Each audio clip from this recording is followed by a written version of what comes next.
नमस्कार, मी सुवर्णा. नमस्कार, मी विहार. आज आम्ही आहोत अक्कलकोट येथे श्री स्वामी समर्थ यांचं दर्शन घेण्यासाठी आलेलो आहोत. मी आज आहे श्री स्वामी समर्थ राजाराय मठच्या जवळ, जिथे तुम्हाला बेला मातृभवन भक्ती निवासमध्ये जर तुम्ही रूम घेतली तर इथे तुम्हाला 900 रुपये 1800 रुपयेमध्ये, किंवा तुम्ही 8 ते 10 जण एकत्र येणार असाल तर त्यांच्यासाठी 1800 रुपयेमध्ये 8 जणांसाठी खूप जबरदस्त रूम आहेत. या व्यतिरिक्त इथे सकाळचा नाश्ता मोफत आहे, दुपारचे आणि रात्रीचे जेवणसुद्धा मोफत आहे. व्हिडिओ शेवटपर्यंत नक्की बघा, कारण की ही संपूर्ण माहिती ह्याच्या आधी तुम्हाला कोणीच सांगितली नसणार आहे.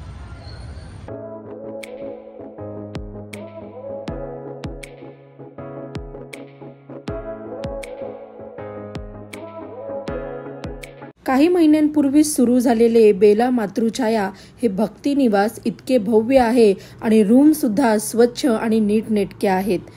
अक्कलकोटमध्ये बरेच भाविक दरवर्षी येत असतात, पण ते राहण्यासाठी वटवृक्ष मंदिराच्या जवळचे भक्तिनिवास याचा विचार करतात. मी सुद्धा अक्कलकोटमध्ये आल्यानंतर त्याच भक्तिनिवासमध्ये बुकिंग केले होते, पण जेव्हा राजाराय मठमध्ये मी दर्शन घेतले आणि बाहेर सगळी इन्क्वायरी केल्यानंतर बेला मातृछायेचा व्हिडिओ तुमच्यासाठीही केला आणि नेक्स्ट टाइम इथे राहायला यायचं निश्चितही केले.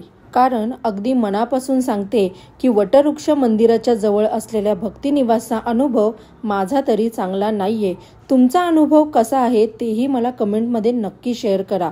इथे बघा, जे मी तुम्हाला कमेंट केलेलं होतं की मोफत इथे नाश्ता जेवणाची सोय आहे, त्याचा हा बोर्ड आहे, तो तुम्ही व्हिडिओ स्टॉप करून पाहू शकता. बरं, आता मी तुम्हाला सविस्तर सांगत आहे की श्री स्वामी समर्थ राजाराय मठकडे तुम्हाला कसे यायचे आहे. अक्कलकोटमधील मुख्य बस स्टॉप जवळ आल्यानंतर 15 ते 20 मिनिटाच्या अंतरावर आहे श्री स्वामी समर्थ राजाराय मठ आणि त्याच्याच बॅक साईडला आहे हे भव्य भक्तिनिवास, जिथे प्रत्येक भाविकांसाठी लिफ्टची सुद्धा सुविधा केलेली आहे. ही बिल्डिंग किती मजले आहे हे माझ्या आत्ता लक्षात नाहीये, पण रूम इथे बरेच आहेत आणि स्वच्छ नीटनेटके आहेतच. इकडचे सर्व डिटेल्स मी डिस्क्रिप्शन बॉक्समध्ये दिलेला आहे. सविस्तर मॅप सुद्धा त्यामध्ये मेन्शन केलेला आहे, त्यामुळे व्हिडिओच्या खाली डिस्क्रिप्शन बॉक्स एकदा नक्की चेक करा. या भक्तिनिवासची पाहिलेली ही पहिली रूम आहे, ज्याची कॉस्ट आहे 900 रुपये नॉन AC आणि AC आहे 1800 रुपये, ज्यामध्ये 3 व्यक्ती आरामशीर राहू शकतात.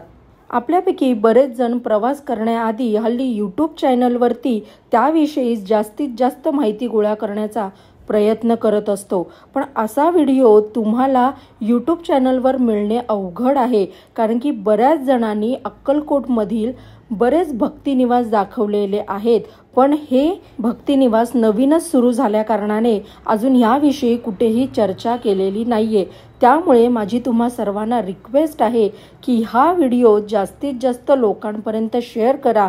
तुमच्या फ्रेंड्स फॅमिलीसोबत इथे नक्की व्हिजिट करा आणि तुमचा अनुभव मला कमेंट बॉक्समध्ये नक्की शेअर करा. या व्यतिरिक्त अक्कलकोटला येणे तुमचे निश्चित झालेले असेल तर अजून एक व्हिडिओ माझ्या यूट्यूब चॅनलला आहे, तो तुम्ही आवर्जून बघावा असं मला वाटते, कारण असा प्रवास खूप कमी भाविकांनी आतापर्यंत केला असणार आहे. ज्यामध्ये मी पुणे ते अक्कलकोट रेल्वे स्टेशनचा प्रवास मेन्शन केलेला आहे, तेथील खूप जुने भक्तिनिवास, तिथे मिळत असलेला महाप्रसाद, ह्या व्यतिरिक्त स्वामी ज्या ठिकाणी प्रकट झाले ते मुख्य 5 ठिकाण आणि त्याची सविस्तर माहिती, आणि या व्यतिरिक्त हा संपूर्ण प्रवास खर्च सुद्धा मी त्यामध्ये मेन्शन केलेला आहे.